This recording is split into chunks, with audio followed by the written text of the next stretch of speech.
So it's just a matter of how you channel that energy and how you control it. And what the virtues are is self-control, not feeling like you have to put people down in order to raise yourself up, feeling confident, not having to boast. A terrible toxic masculinity quality is boasting and saying, look how much money I have, look how much women I've slept with, look at all this other thing. You're just talking. It's just a lot of hot air. That's not strong. That's actually weak. There is a pattern most people notice but rarely understand. The men who talk the most are often the ones who feel the least secure. They dominate conversations, interrupt, over-explain, and constantly try to prove something that does not need to be proven. And while it may appear as confidence on the surface, it is usually the opposite. Robert Greene points to something deeper. Real power is quiet. It does not rush to speak. It does not feel the need to fill every silence, because a man who is secure in himself does not depend on constant validation from others. He does not need to convince people of his value. His presence does that for him. Insecure men operate differently. They speak to manage perception. They talk to control how others see them. They add unnecessary details, exaggerate experiences, and dominate conversations because silence makes them uncomfortable. Silence forces them to sit with themselves, and that is where insecurity becomes visible. So they avoid it.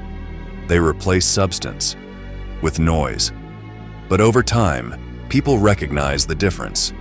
They may not say it directly, but they feel it. The more someone talks without depth, the less seriously they are taken, because respect is not built through volume. It is built through control, and control is revealed in what you choose not to say. This is where most men lose power without realizing it. They believe speaking more increases their influence, when in reality, it often exposes their lack of it. Because a man who is truly confident does not chase attention. He controls it. We've come to think of silence as a weakness or a vulnerability. We now think of it also as uncomfortable, maybe even undesirable. But the comfort of silence is your gateway to better relationships, more respect, and a rewarding career. Silence is one of the most misunderstood forms of strength. Most people associate it with weakness, awkwardness, or lack of confidence, when in reality, it often signals the opposite. The ability to remain quiet, especially in situations where others feel the need to speak, requires a level of control that most people have never developed. The discomfort people feel in silence is not accidental. It exposes something they are trying to avoid. When there is no conversation to hide behind, no words to manage perception, a person is left alone with their thoughts. And for many, that is not a comfortable place to be. So they fill the space. They talk to escape that discomfort. They speak not because they have something valuable to say, but because they are trying to maintain a sense of control over how they are perceived. This is where insecurity becomes visible. Because when a man cannot sit in silence without feeling the need to explain himself, prove himself, or dominate the conversation, it reveals a dependence on external validation. His words are not driven by clarity, but by the need to be seen a certain way. And over time, that behavior becomes predictable. On the other hand, a man who is comfortable with silence operates differently. He listens more than he speaks. He observes before he responds. He does not rush to fill gaps in conversation because he understands that not every moment requires his input. That restraint creates presence. It creates weight behind his words. And when he does speak, people pay attention because it is not constant. Silence, when used correctly, is not absence. It is control. So listening is a trust-building exercise, right? If you're in take it down to a personal relationship. If you've ever had a romantic relationship, a loved one, right? Making someone feel heard doesn't mean you're wrong. Saying sorry doesn't mean you're wrong. It just means you take accountability for your actions. There is a direct connection between how much a man speaks and how seriously he is taken. Most people assume that influence comes from saying more, explaining more, and making sure their voice is always heard. But in reality, the opposite is often true. The more you speak without precision, the less value your words carry. Simon Sinek emphasizes a principle that most people overlook. Listening creates understanding, and understanding creates influence. When a man talks constantly, he limits his ability to observe. He misses details. He reacts too quickly. And in doing so, he weakens his position because his words are no longer measured. They are impulsive. This is where discipline in communication becomes critical. A man who listens more than he speaks gathers information others miss. He understands people more accurately.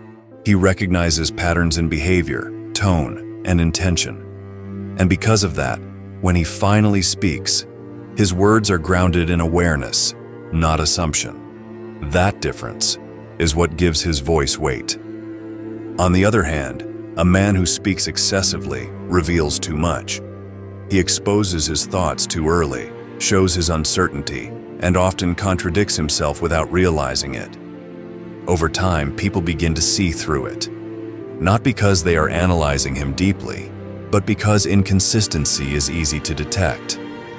Controlled communication is not about being silent all the time. It is about being intentional. You do not speak to fill space. You speak when there is something worth saying. That restraint creates presence. It builds respect without effort.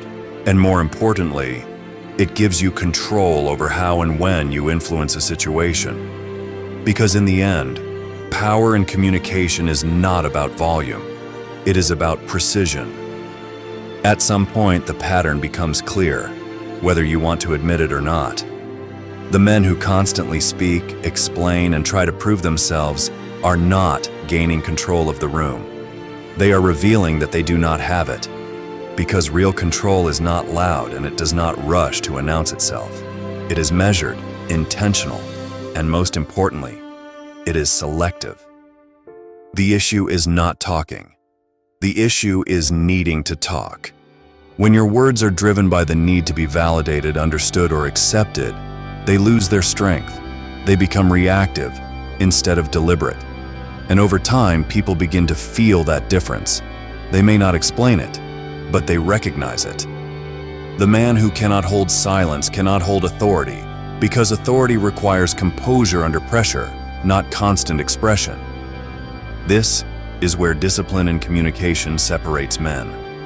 A disciplined man does not speak to impress. He does not speak to fill space. He does not rush to insert himself into every conversation. He understands that restraint is not weakness, it is control. And because of that, when he does speak, there is clarity, there is purpose, and there is weight behind what he says. Most people never reach that level because they never question their need to talk.